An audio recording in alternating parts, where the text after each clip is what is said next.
7.5 years, he saw all of Israel go to David. All of Israel came to David after he had reigned in Judah, the southern kingdom, for 7.5 years. And they said, "You are God's man. You are the one who should be king." They recognized the Lord's leadership in David. They recognized the Lord working through his victories, God's word to him through Samuel. Remember this? "You will shepherd my people Israel, and you will be a ruler over Israel." This is what those people quoted to David. They knew what Samuel said. They knew what God's purpose was for him. Now, when we have in chapter 15, some 22 years or so, 22 years later, this is after the 7.5 year reign. So 7.5 and 22, you're looking at almost 30 years of reign. So he's in the last decade of his 40-year reign. Somewhere 22 years later, after these people did this, a messenger tells David in verse 13, "The hearts of the men of Israel are with Absalom." Absalom has pulled the proverbial rug right out from underneath his father's feet. What is God to do with such frivolous or irresolute people? Why would they be swayed by some politician outside the city gate saying, "Oh, that if I were a judge, anybody who came to me would find satisfaction"? And they actually believed him. They actually believed him. The troubles continue for David, and here's the pattern that we're going to see in chapters 15 through 20. The pattern is here, you have the revolt of Absalom. In chapter 15, verses 1 through 12, the revolt of Absalom. Okay? In chapter 15, beginning at verse 13, you have the exile. The exile. And during this exile, David is going to meet several people, and we're going to meet about 2 or 3 of them in our lesson here tonight. And then at chapter 16, beginning at verse 15, there are decisions that need to be made. Absalom needs to make a decision. There's going to be conflict. There's going to be news. And then David needs to make a decision. And in chapter 19, beginning at verse 9, is David's return to Jerusalem. So David leaves, beginning at 15:13, beginning at 19:9, David's going to return. And at the end of chapter, he's going to meet several people as well. Judah and Shimei, Ziba, he's going to meet all these people. Just like leaving the city, he met these people. Coming back into the city, he's going to meet a whole different group of people. And chapter 19 ends, and guess what happens in chapter 20? Another revolt. So you have the revolt of Absalom in chapter 15, the exile, the battle, the returning. Chapter 20, another revolt. Another one. The sword, Nathan said to David, will not depart from your family. So here David is in one after another turmoil within his kingdom, and they're all the effects of his sin. He's forgiven. God has forgiven him, taken his sin as far as east is from the west, was gracious enough to leave David as king. He didn't have to do that. David should have, according to law, been stoned. And Bathsheba as well.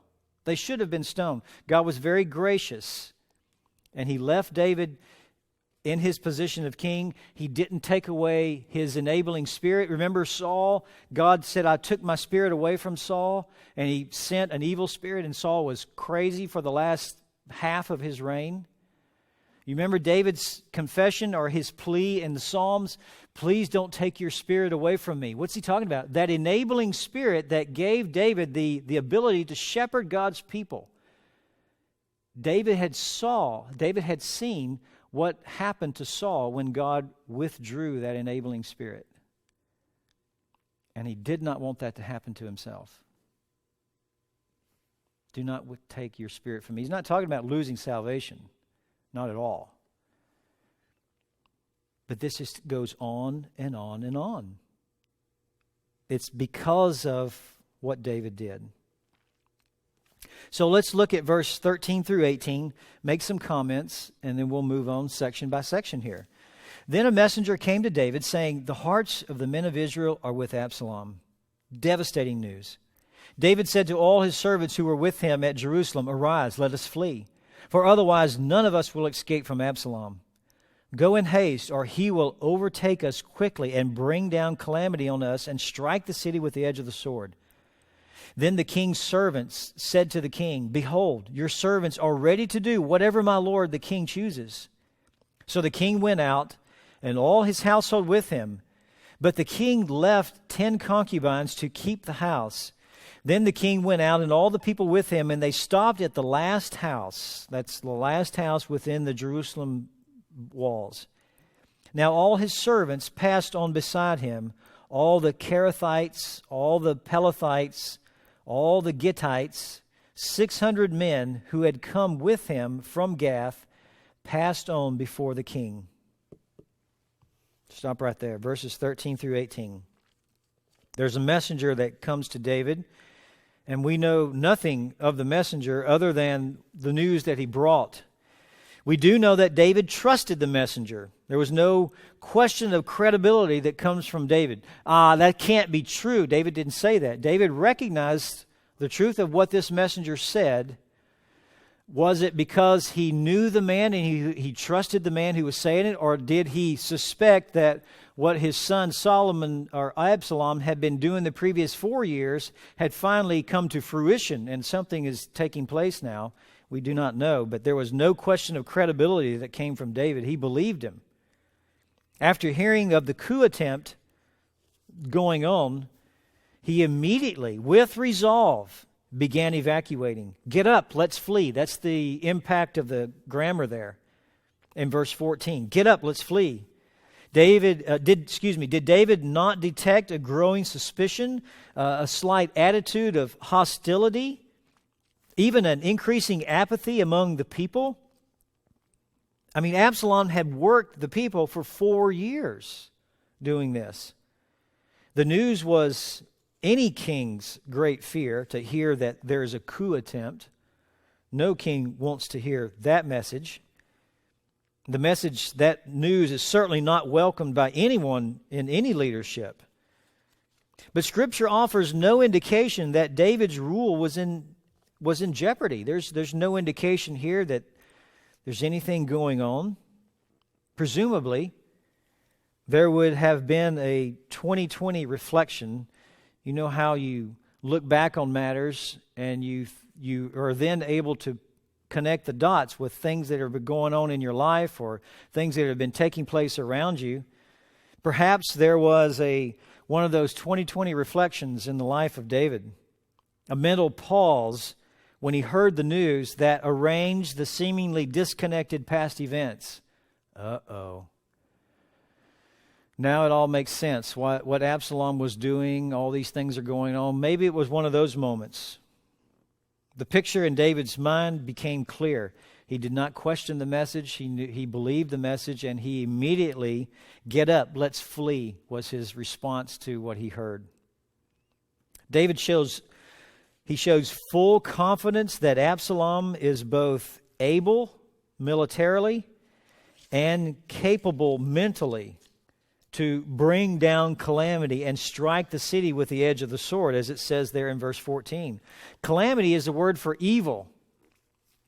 And David knows Absalom will bring death on him and his men.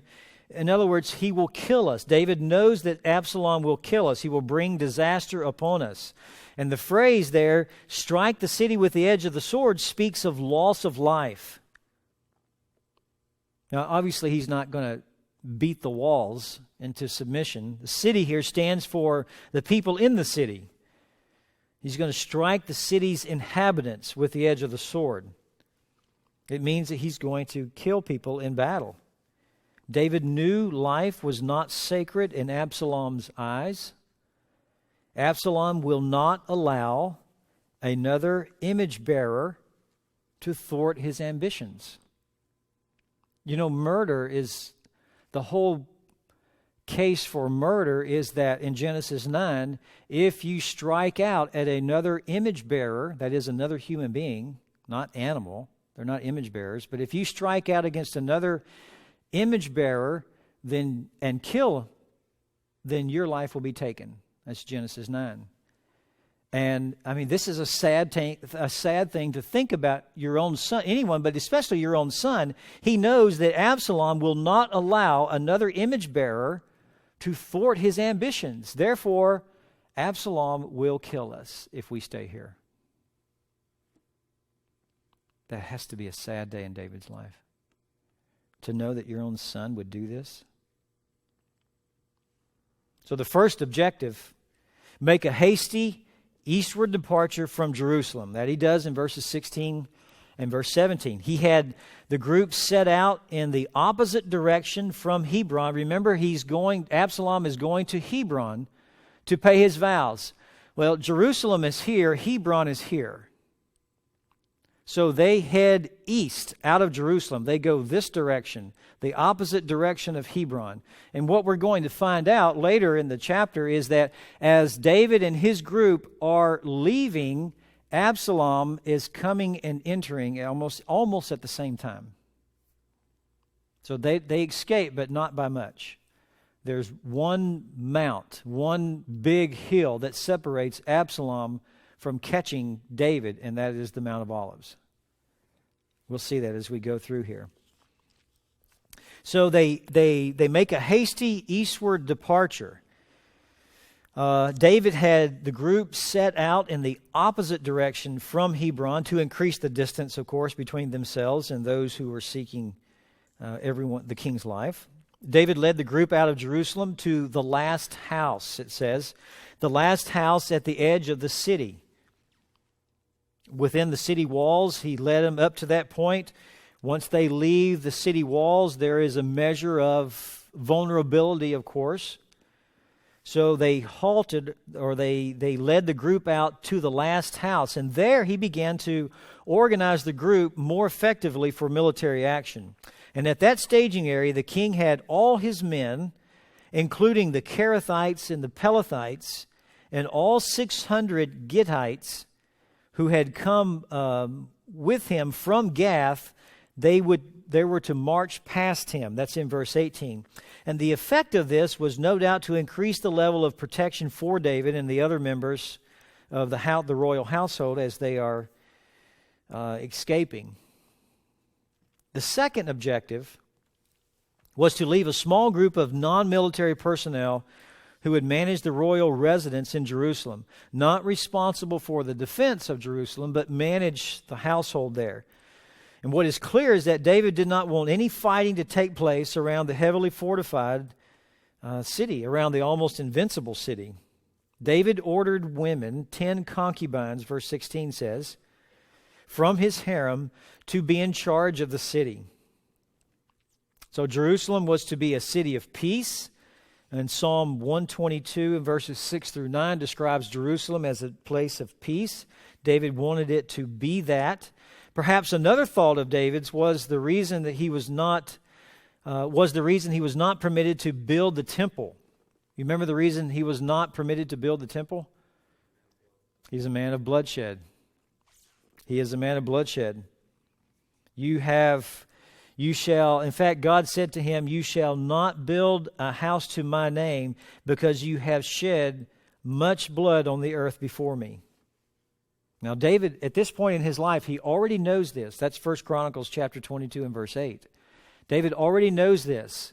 And so at this point in his life, he is determined not to shed more. He's determined that this place where he knows that God is going to reign over Jerusalem, indeed the old world, this sacred place, this place is going to be a place of peace. I'm not going to fight here. I'm going to get out. If he's that strong and if he wants it, he can have it. So David is determined to give this up. He knows he has the confidence that God will restore it in his own time. David is ready to accept God's decision in his life. If it's God's decision to remove David permanently from the throne, then David is okay with that. And we'll see that down in verse 26. So this place is going to remain, the city is going to remain a place of peace. Only individuals excluded from active participation in military conflict would be permitted to preserve David's interests within the city. And the effect of this will avoid unnecessary loss of life and the destruction of the city itself. However, David himself, by making this decision, set the stage for the fulfillment of Nathan's prophecy that Absalom would lie with David's wives in broad daylight. Chapter 12 and verse 11 is one of the prophecies that Nathan gave to David because of his sin.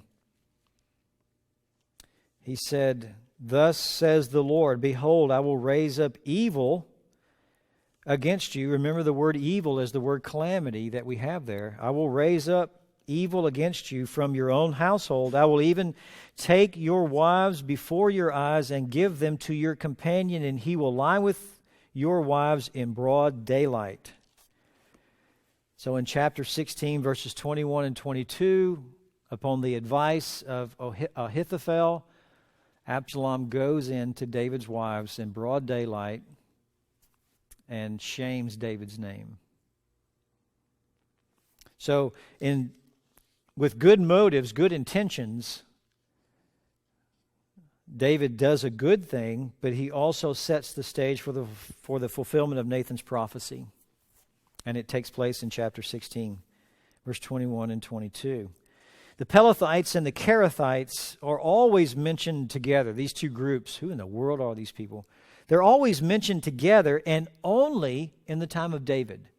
They're only mentioned together in the time of David. Both groups are believed to be of Philistine stock, from Philistine, in some way, from the Philistine stock, with Crete as their place of origin. Now that's understandable because David had a great number of conflicts with the Philistines, as well as going to Gath. Remember, he would flee from Saul, and on a couple of occasions he went to Gath. And one time, remember, David feigned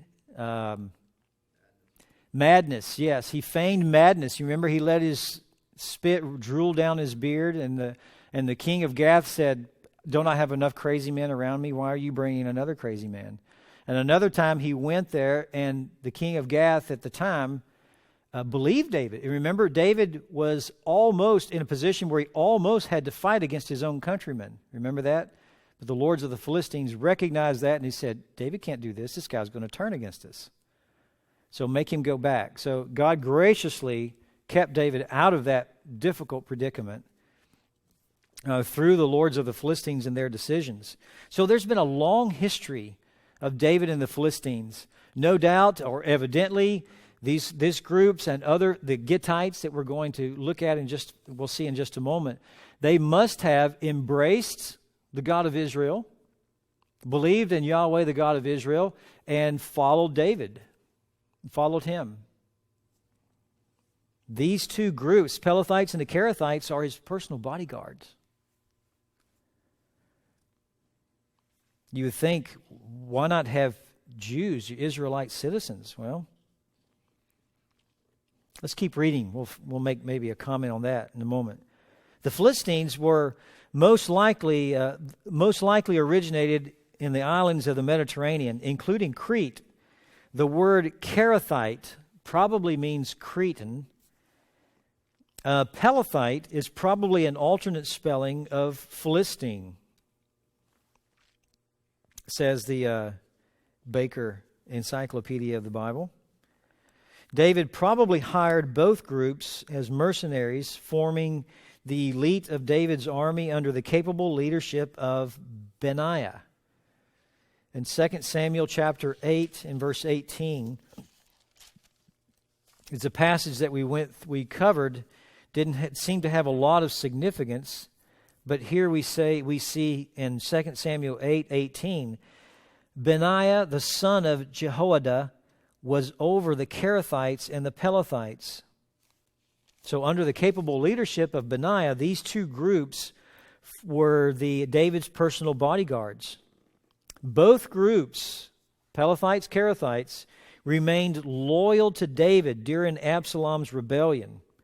Both groups aided in the pursuit of Sheba. In chapter 20, there's going to be a revolt from a man by the name of Sheba. And both of these groups aid in pursuing this man. And both groups supported the crowning of Solomon. There was another of David's sons, Ahijah, I think is his name, who said, I'm the oldest son, I'm the one who's going to be king next. And so the Pelethites and the Carathites supported the crowning of Solomon, the one who God said would be on the throne. So these two groups are extremely loyal to David, extremely loyal, have a long history of being very loyal.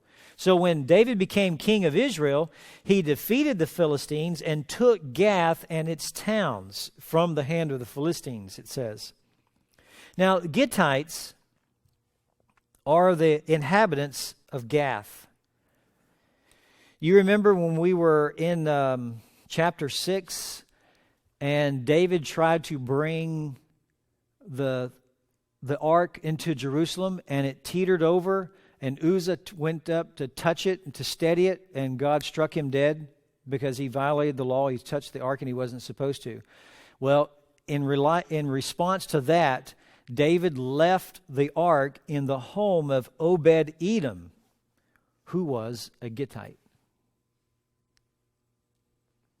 So David entrusted the ark to Obed-Edom when he was frustrated in bringing it into the city of David. That's 2 Samuel chapter 6 and verse 11. They are mentioned, the Gittites are mentioned along with the inhabitants of the other chief Philistine cities in Joshua chapter 13:3. It would seem that numbers of them immigrated to Judah, because here in our text here we find 600 of them acting as a bodyguard to David with Ittai, I-T-T-A-I, as their lead. And we'll see that. Well, you see that in, you see the 600 there, and we're going to see in verse 19 the king of these Gittites, Ittai.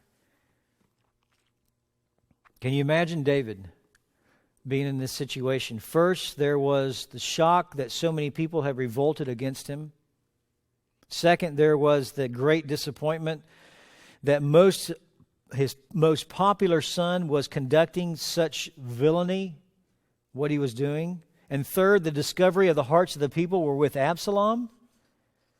David had lost his most prized and desired to possess. He had lost the city, the place where God would reign. The intense affection he had for his people now met with no response. Their love and their confidence were given to one who was trying to usurp the throne. Sad situation. Very sad. Verse 19. Then the king said to Ittai, the Gittite, why will you also go with us? Return and remain with the king, for you are a foreigner and also an exile. Return to your own place. You came only yesterday, and shall I today make you wander with us while I go where I will? Return and take back your brothers. Mercy and truth be with you. But Ittai answered the king and said, as the Lord lives and as my lord the king lives, surely wherever my lord the king may be, whether for death or for life, there also will your servant be. Therefore David said to Ittai, go and pass over. So Ittai the Gittite passed over with all his men and all the little ones who were with him. He wasn't just the fighting men, there were his families with him as well. We'll stop right there. Sounds kind of like David. Remember, David had his 600 men with all of his families with him? Well, Ittai, the Gittite, has his 600 men with all of his families. Perhaps they are fleeting. They are fleeting Philistine for some reason, and they have found a home with David. Faithfulness is always highly valued, and the value seems higher at times than other. And this man, Ittai, must have been the leader of the Gittites. David recognized him as least as the spokesman of all of these men. And later, this man, Ittai, will command a third part of the army sent against Absalom.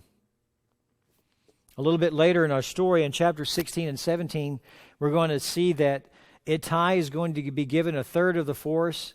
Joab is going to be given a third of it, and Abishai, Joab's brother, is going to be given a third. So in this Philistine, there is great degree of confidence and trust. I'm sending Philistines after my own son. That's how much Ittai is trusted by David. So David shows great confidence.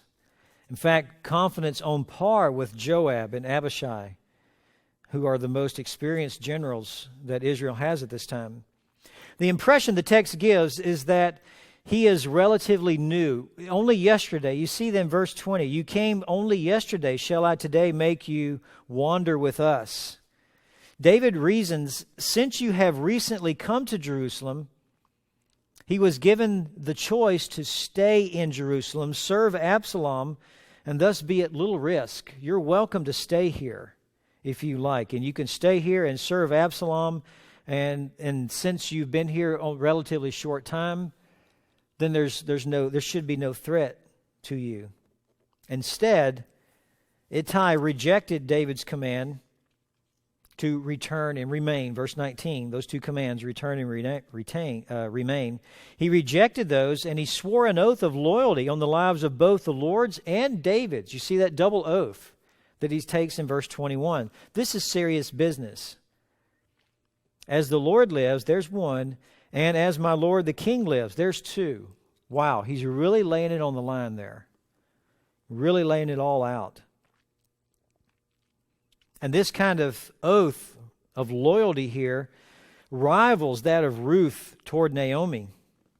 No matter where you go, remember Ruth told Naomi, your God shall be my God, and your home will be my home, and no matter what happens, I'm going to go with you. Both of these oaths of loyalty were really laying it out. Well, good men are only as good as their word. And Ittai had made a commitment, and he had no reservations in his commitment. He will prove to be an island of fidelity in a sea of treachery. Ittai will. He will prove to be that way. One commentator suggests the reason David paused at the last house as he was coming to the last house. Why pause there? Well, one commentator says that David had second thoughts about the makeup and the size of the forces that would accompany him. Perhaps that's true. Apparently he had some serious questions about the loyalty of the Philistines, of the Philistine forces led by Ittai the Gittite. After all, the Philistines previously had waged war against David. Their political leaders would have rewarded Ittai gladly if he betrayed and killed David. Now, what we're talking about here is the last house before they get out. David reassesses things, and this conversation between him and Ittai takes place at the last house. And one commentator, Bergen, suggests that the reason he second guesses his loyalty is because the Philistines had previously waged war against him, and perhaps Ittai has been sent by the Philistine leaders to betray David in the midst of some battle, just as the Philistine lords were concerned that David would change allegiances in the middle of the battle. So this kind of thinking stuck in David's head all these years. And now he's thinking, I want to check. I want to ask him about this. David was certainly aware that foreign forces sometimes switched loyalties in the heat of battle. He himself had once been sent away from a military confrontation for fear that he would do the same. That's in 1 Samuel chapter 29. So knowing that such a change in loyalties would only compound the whole situation, he ordered Ittai and his forces to return and remain with the king, that is, with Absalom. Isn't it strange, though, that David referred to his son as the king? Did you catch that? He ordered Ittai and his forces to return and remain with the king. Perhaps the mention of Absalom with the term king was a test. Certainly strange on David's part to say that. Perhaps it was a test. Perhaps Ittai, had he said, "You're right, we'll stay with the king," and Ittai perhaps would not have caught himself. And if he would have said that, David would have good reason to be suspicious at that point. If Ittai obeyed the king's command, he would go with the king's blessings. And here's a question: why risk the possible trouble with foreign mercenaries? Well, foreign peoples were unlikely to be affected by local political considerations or won over by local political factions. I don't have any stake in anything here. So why risk the possible trouble with foreign mercenaries? They're in it for the money. I made a commitment. I'm going to follow you. No matter what the political situation is, I'm not going to swing to the other side. So verse 23. While all the country was weeping with a loud voice, all the people passed over. The king also passed over the brook of Kidron, or the brook Kidron, and all the people passed over toward the way of the wilderness. David traveled east from Jerusalem, crossing the Kidron Valley, and then passed over toward the way of the wilderness in the direction of Jericho. That's where he was going. The brook Kidron separates the Mount of Olives from the Temple Mount. So you leave the Temple Mount, you cross the brook, and then you immediately go back up again. So you stand on the Mount of Olives and see Jerusalem. During the summer, this little brook here is nothing but a dry channel. And that valley is called the Valley of Jehoshaphat. 10 centuries later, get this, 10 centuries later, the son of David, Jesus, would cross the same valley on the night of his arrest and betrayal. From the Last Supper, that last night, they would go down, cross the Kidron, and go up to the Garden of Gethsemane. David was now a king without a capital city, but he was not without supportive citizens. All the countryside was weeping with a loud voice, is what the text says in verse 23, as David's entourage passed over. David saw himself as expendable and under the sovereign will of God, and we'll see that. Just glance down to verse 25 and 26. The king said to Zadok, "Return the ark to the city. If I find favor in the sight of the Lord, then he will bring me back again and show me both it and its habitation. But if he should say thus, I have no delight in you, behold, here I am, and let him do to me as seems good to him." That's David speaking. David saw himself as expendable and under the sovereign will of God. And don't forget, when all this is going on, this is the last, either entering or sometime during the last decade of David's reign. David is an old man.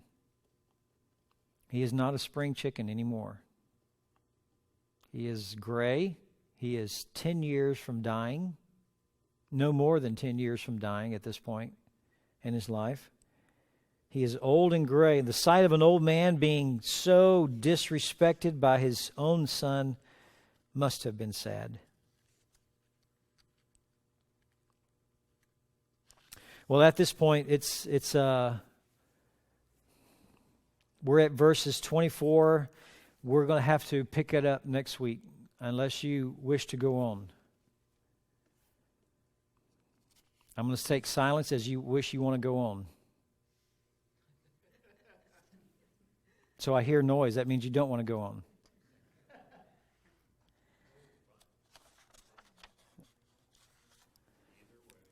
on. Maybe we better wait till next week, because I still have 2.5 pages of notes to go yet. So We'll go back next week and we'll pick up and review a little bit as we're going through here to pick up, and then we'll jump right in. We'll take off right from verse 24 and see what happens, continues to happen. Because I do have a few more notes. This is exciting. This is good stuff. This is what's going on in David's life.